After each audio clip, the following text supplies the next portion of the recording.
For this recipe, we're going to start out with some good old sweet potatoes. Now you're going to need about 4 or 5 medium to large sized sweet potatoes. I actually bought these in a bag at Walmart and they were called steamers. And you could actually just put them directly into the microwave, but we're going to make a cobbler out of them. So you're just going to take a potato peeler, and I'm using this large one from Rita. Then we're going to simmer them in some delicious milk, which is actually half and half. When you peel a sweet potato, it's a lot easier if you let it rest on your counter and just turn it and go around than it is to hold it in your hand. When you hold it in your hand, it's harder to get a good grip, and it just takes longer to peel the potato. This recipe is in our second cookbook. So now we're going to chop up the potatoes, and I tell you to make them into about 1/4 inch slices. So try to get them about 1/4 inch thick. Close enough.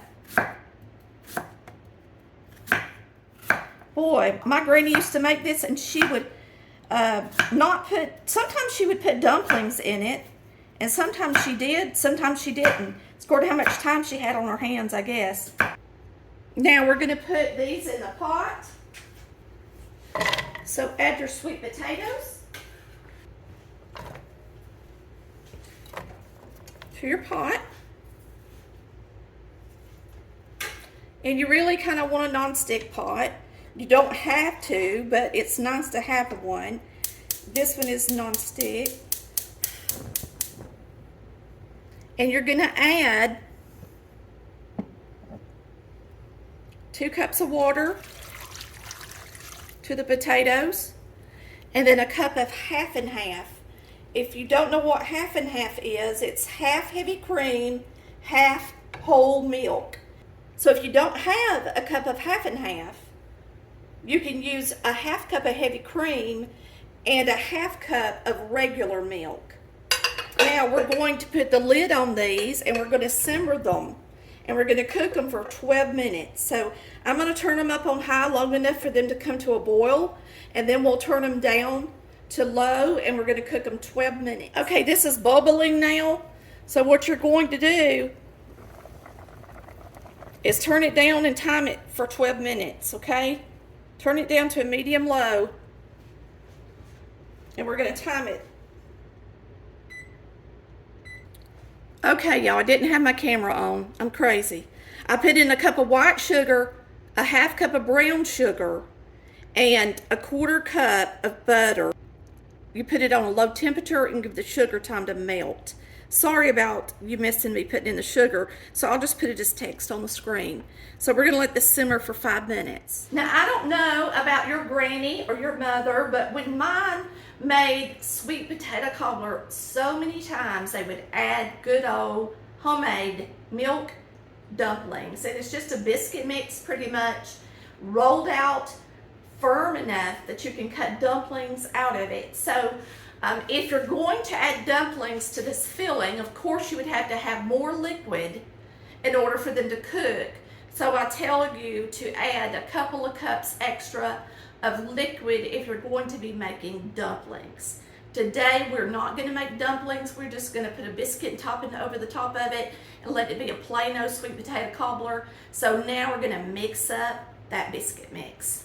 All right, for the topping, you're going to make a biscuit dough, and you're going to make about a half recipe of biscuit dough. So that's about a cup of White Lily self-rising flour. We're going to add about an 1/8 cup of shortening to that. We're going to take this wonderful blending fork and blend the two together good until the shortening is about pea size. Simple when you've got a blending fork. These work way better than the horseshoe type blendings because, see, there was absolutely nothing stuck in the prongs of this fork. It's just fast. See how fast that is? And instead of measuring my buttermilk, I'm just going to add it until I get it blended. Okay, so you're just going to add a little bit of buttermilk.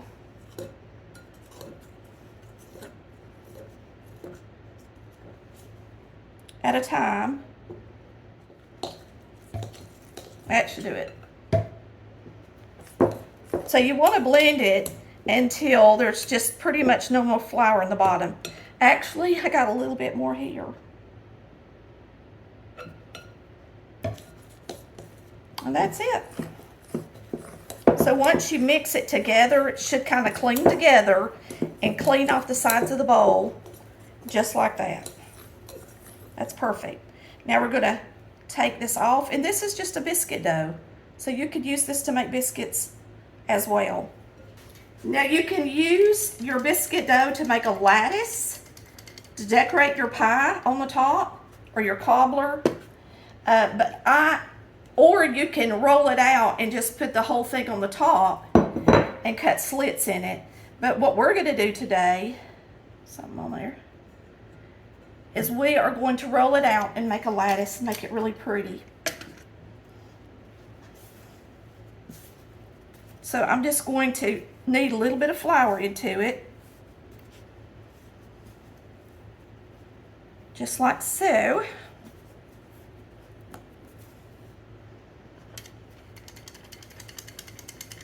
And then we're going to get our rolling pin.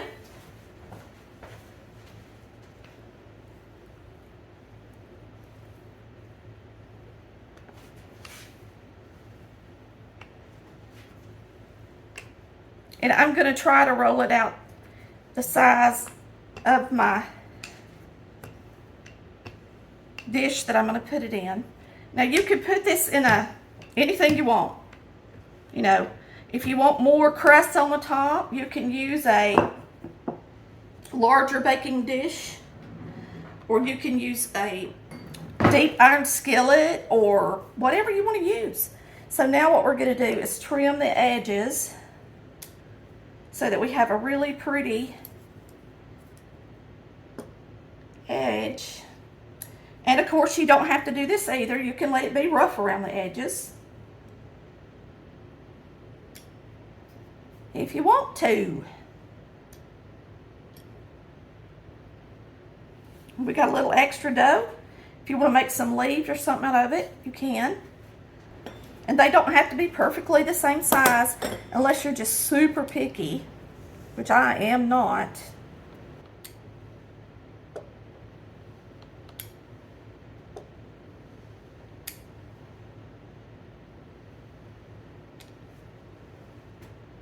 So there's some dough. And what you're going to do with this, and you would do dumplings the same way. If you were going to make dumplings, you would do it the same way and just cut them into dumplings and drop them in the boiling water. Okay? Except with a dumpling, you would need a little bit more flour in it so that the dough is a little bit tougher. You can take the rest of your dough, put a good bit of flour in it, and roll it out and use a cookie cutter. Now, I had some leaves, but I don't know what I've done with them. So I can't cut out a leaf, but I did find a heart. So we'll use it. Just make sure you roll it as thin as you can. And then cut you out a few hearts or leaves, whatever it is you're making.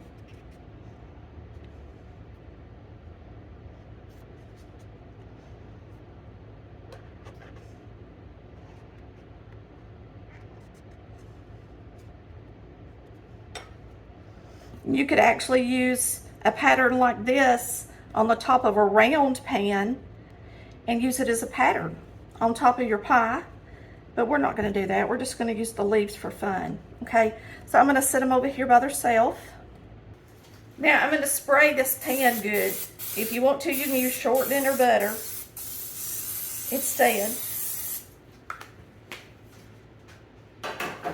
And I'm using this just because I think the contrast of the biscuits in this black skillet's going to be really pretty for the lattice. And that's why I chose this pot. You're going to want something that's about 2 to 3 quarts. About a 3 quart. Something that'll hold all of your filling. Okay. So you could use an oblong casserole. One of the old-fashioned round casseroles that are about 3 inches deep. Or this 3-inch skillet works too.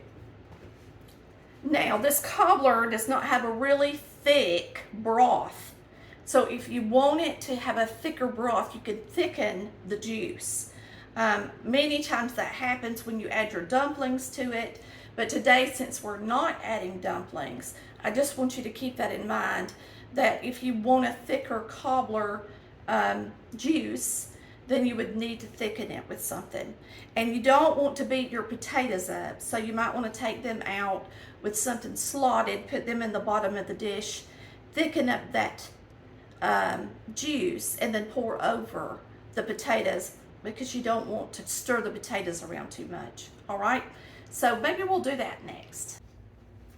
Okay, I'm going to use a slotted spoon and put my potatoes down in the bottom of this casserole dish. And we're going to go ahead and thicken this broth or juice, whatever you want to call it. We're going to go ahead and thicken the juice, so I don't want to beat my potatoes up while I'm trying to whisk in something to thicken it. So I'm just going to put my potatoes down in here.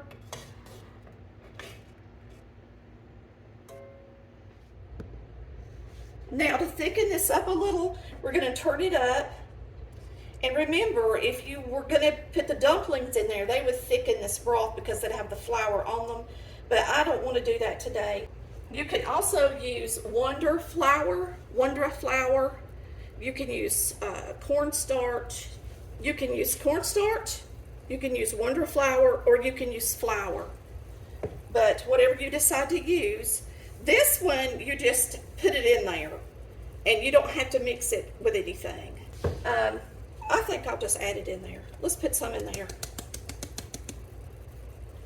And get us a whisk. And whisk it in. And let's see if that thickens this.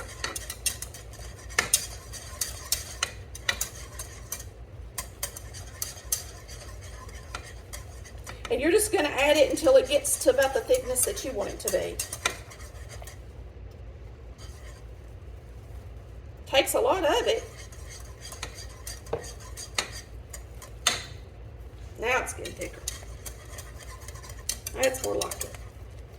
Okay, it's not supposed to lump, so we're just going to beat it really good. Make sure there's no lumps in it, and then we're going to pour it into our cobbler pan. All right, we're going to salt our potatoes just a little bit. Everything with sugar needs a little bit of salt. And now we're going to pour this over the sweet potatoes.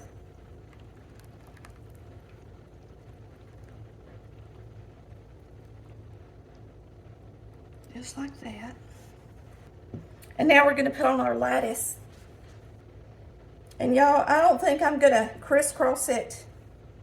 We're just going to put it on there.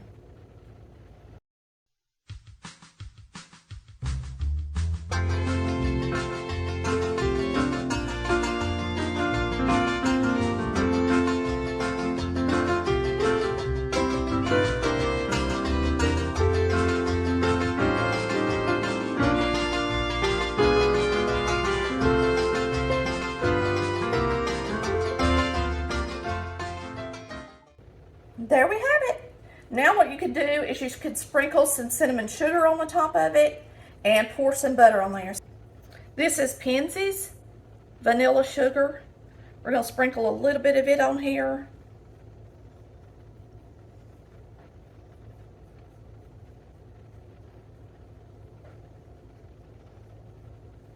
It smells like a vanilla bean. Oh, it smells so good. And then I'm just going to take a tiny bit of cinnamon and just sprinkle it a little bit on the top. Not a lot, just a little.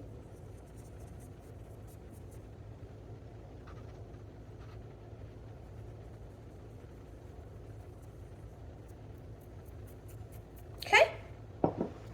And now, last but not least, you're going to have the other 1/4 cup of butter, and we're just going to pour it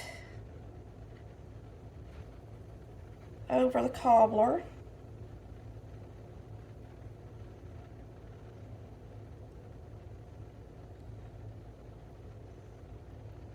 Don't that look delicious? Yummy! And now we're going to place this in the oven at 375 degrees at least for about 30 minutes until it's nice and golden brown.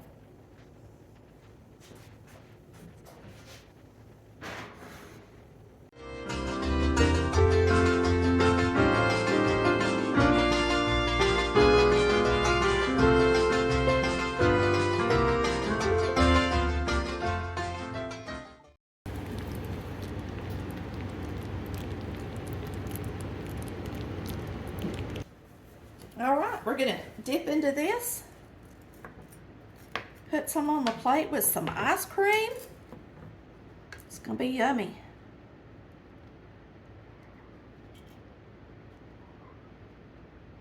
Let's get a heart and put on there. Boy, don't that look good, y'all? Get some more juice.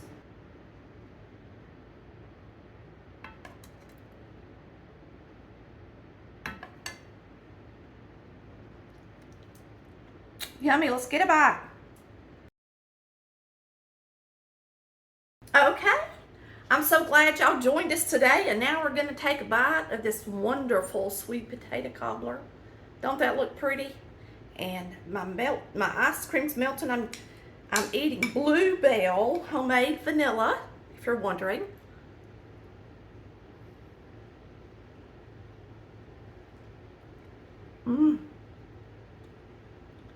Oh my gosh, it's like you've died and gone to heaven. So good, so buttery. If you take the time out to make a sweet potato cobbler like this, everybody's gonna really love you. Now that is true comfort food, just like Granny made. I hope y'all have a blessed day, and let me tell you, this is the perfect recipe, sweet potato cobbler, for this time of year. And cutting up those fresh potatoes makes it even better.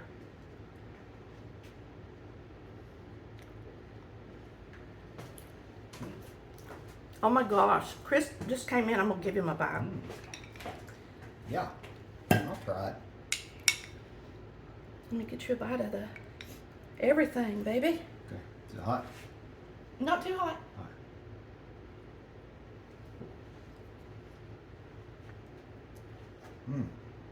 I'm glad I quit fishing. Man. Ain't that good? Man, y'all. Some good stuff, ain't it? That can be your lunch. I'll take it from We'll see y'all next time on Cobbler Valley Cooks, where we cook.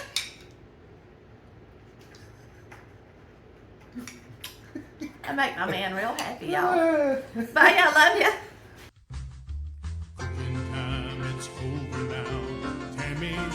Showed you how to cook it up like Mama used to do.